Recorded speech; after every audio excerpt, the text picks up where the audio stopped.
बिस्मिल्लाहिर्रहमानिर्रहीम। अस्सलाम वालेकुम नाज़रीन, हम अपने प्रोग्राम रोज़ा और सेहत के साथ एक दफ़ा फिर हाजिर खिदमत हैं।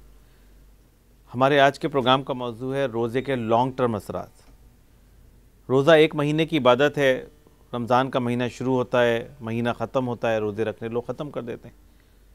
पूरा महीना लोग रोज़े रखते हैं, तरावी भी पढ़ते हैं, कुरान भी पढ़ते हैं। लेकिन महीना ख़त्म होने के बाद तब्दीली आ जाती है, माहौल के अंदर भी तब्दीली आ जाती है, लोगों के पूरे दिन के जो कैफियत होती हैं उसके अंदर भी तब्दीली आ जाती है, और उसके नतीजे में बज़ाहिर ये लगता है कि ज़िंदगी अपने पुराने मामूल पे वापस आ गई है। लेकिन जो मेडिकल साइंस है उसने इस मौजू पे रिसर्च की कि एक महीने की फ़ास्टिंग के नतीजे में जो जिस्म के ऊपर असरात मुरतब होते हैं, जो जिस्म के अंदर एक तब्दीली आती है और बहुत ही फ़िज़िकल लेवल पे तब्दीली आती है कि बहुत सारे हार्मोन्स के लेवल बढ़ जाते हैं, घट जाते हैं, न्यूरोट्रांसमीटर्स के लेवल में चेंजेस आती हैं, बॉडी में जो सेलुलर लेवल है उसके अंदर बहुत सारी तब्दीलियाँ आती हैं। तो ये तब्दीलियों के असरात भी रोज़ा रखने के साथ ख़त्म हो जाते हैं या कुछ अरसे तक ये बाकी रहते हैं। और जो साइंटिस्ट जिस नतीजे पर पहुँचे वो ये है कि रमज़ान के रोज़े के असरात बहुत सारे लोगों में तो कई कई महीनों तक बाकी रहते हैं, और उसके सिस्टम को प्री रमज़ान कैफियत पे वापस आने में बाज़ औक़ात 2-3 महीना लग जाता है। तो ये जो असरात हैं यही हमारी आज की गुफ्तगू का मौजू है कि रोज़े रखने के नतीजे में इंसान की बॉडी के ऊपर लॉन्ग टर्म क्या असरात मुरतब होते हैं। शॉर्ट टर्म असरात पे तो हमने गुफ्तगू की अपने तमाम मुख्तलिफ़ मौज़ूआत के उन्वान के हवाले से, लेकिन जो लॉन्ग टर्म उसके असरात हैं वो भी एक तहक़ीक़ का मौजू है और वो हमारी आज की गुफ्तगू का मौजू है। तो इस लॉन्ग टर्म असरात के हवाले से जो सबसे बड़ी चीज़ हमें सामने नज़र आती है कि जिसके ऊपर मेडिकल रिसर्च ने शो किया है वो ये है कि अगर कोई फ़र्द साल में एक दफ़ा एक महीने के भी रोज़े रख ले तो भी उसके जिस्म के ऊपर इस तरह के असरात मुरतब होते हैं कि जिसके नतीजे में उसकी लाइफ स्पैन बढ़ जाता है, उसकी लॉन्गेविटी बढ़ जाती है, उसके एजिंग का जो अमल है वो कम हो जाता है। एजिंग एक मुसलसल अमल है, रोज़ाना दिन गुज़रता है, हमारा जिस्म, हमारे सेल्स जो हैं वो एजिंग उसके अंदर चलती रहती है। लेकिन ये जो एजिंग का अमल है स्लो डाउन हो जाता है रमज़ान के रोज़े रखने के नतीजे में, और ये एक महीने के रोज़े इन सेल्स की ग्रोथ के ऊपर इस तरह असरअंदाज होते हैं कि वो उसका असर पूरे साल तक बरकरार रहता है और पूरे साल के इवेंट बाद भी उसके असरात जो है बरकरार रहते हैं। एक और जो रोज़े के लॉन्ग टर्म असरात में से एक बात है जो साइंटिस्ट ने साबित की है, उसको न्यूरो प्रोटेक्शन कहते हैं कि रोज़ा जो है वो दिमाग के लिए एक प्रोटेक्टिव रोल का काम करता है। दिमाग के अंदर कई केमिकल्स ऐसे खारिज होते हैं जिसको न्यूरोट्रांसमीटर्स कहते हैं, वो दिमाग को प्रोटेक्ट करते हैं बहुत सारी बीमारियों से, और ये न्यूरोकेमिकल्स के लेवल, न्यूरोट्रांसमीटर्स के लेवल कई महीनों तक दिमाग के अंदर एलिवेटेड रहते हैं रोज़ा रखने के नतीजे में। तो इनको जो रमज़ान से पहले वाला लेवल है वापस आने में 3-4-5 महीना लग जाता है। तो उसके नतीजे में एक रोज़े के बाद भी एक प्रोटेक्टिव इफ़ेक्ट जो है वो उसका जारी रहता है रमज़ान ख़त्म होने के बाद भी। तो इस हवाले से न्यूरो प्रोटेक्शन एक एडेड बेनिफिट है इसका। और साइंटिस्ट ने ये बात साबित की है कि इंसुलिन सेंसिटिविटी जो है वो बढ़ जाती है। इंसुलिन रेजिस्टेंस जो है वो बहुत सारी बीमारियों का बाइस होती है, जिसमें शुगर भी है, जिसमें मोटापा भी है, एक और बीमारी है जो मेटाबॉलिक सिंड्रोम कहलाती है। तो इन सब की वजह इंसुलिन रेजिस्टेंस होती है कि बॉडी के अंदर इंसुलिन की रेजिस्टेंस पैदा हो जाती है। रोज़ा रखने के नतीजे में इंसुलिन की सेंसिटिविटी बढ़ जाती है, इंसुलिन की रेजिस्टेंस कम हो जाती है, और ये जो इंसुलिन सेंसिटिविटी बाकी रहने का अमल है ये कई महीनों तक बाकी रहता है।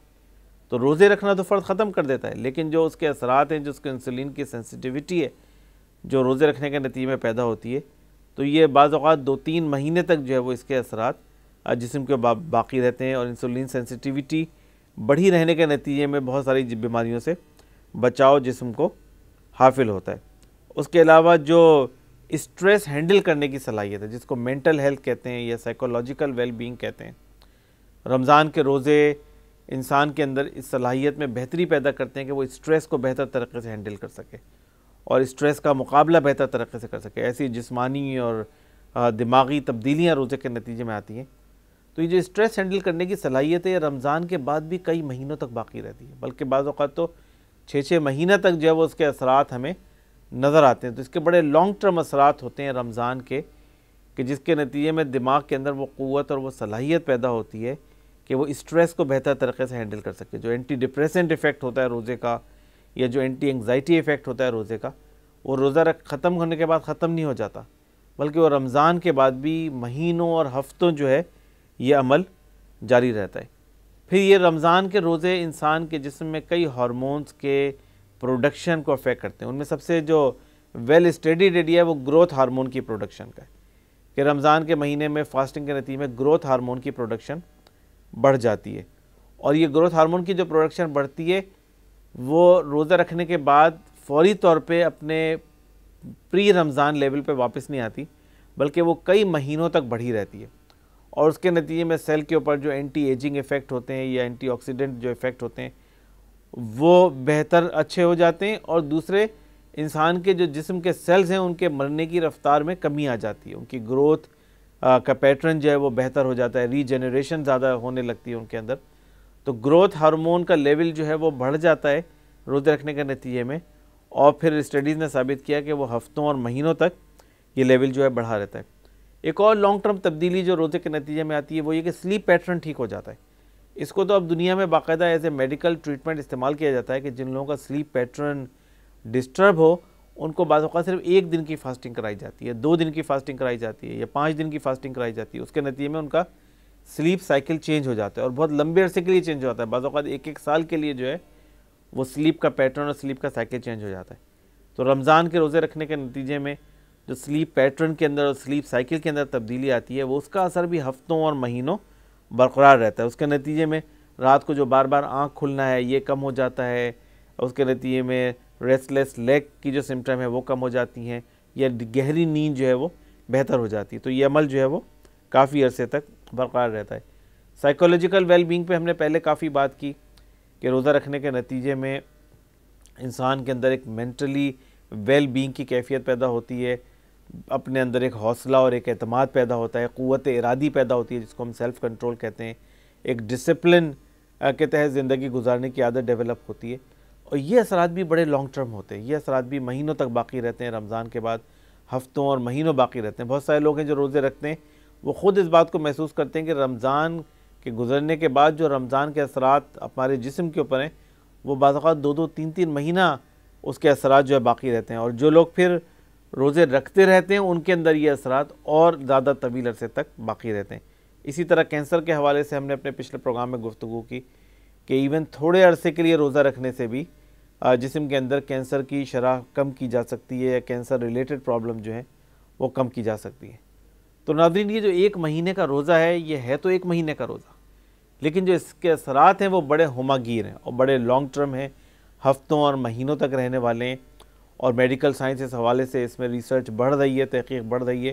कि रोज़े के असरात कितने तवील अरसे तक इंसानी जिस्म पर कायम रह सकते हैं और कितने तवील अरसा तक इंसानी जिस्म के ऊपर देखे जा सकते हैं। और जैसा कि हमने पहले गुफ्तगू की थी कि अगर हम इस रोज़े के बाद मेंटेनेंस के तौर पे इंटरमिटेंट फास्टिंग का अमल जारी रखें,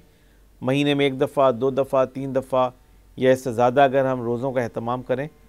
तो फिर ये रोज़े के असरात और ज़्यादा तवील अरसे तक बाकी रह सकते हैं, बल्कि हो सकता है कि सालों इसके असरात को हम मेंटेन करने में कामयाब हो जाएँ। तो नाज़रीन, आज इस हवाले से हमने गुफ्तगू की रोज़े के लॉन्ग टर्म बेनिफिट्स के हवाले से। अपने अगले प्रोग्राम में दूसरे मौजू के साथ दोबारा हाज़िर खिदमत होंगे। इजाज़त दीजिए। अल्लाह हाफ़िज़।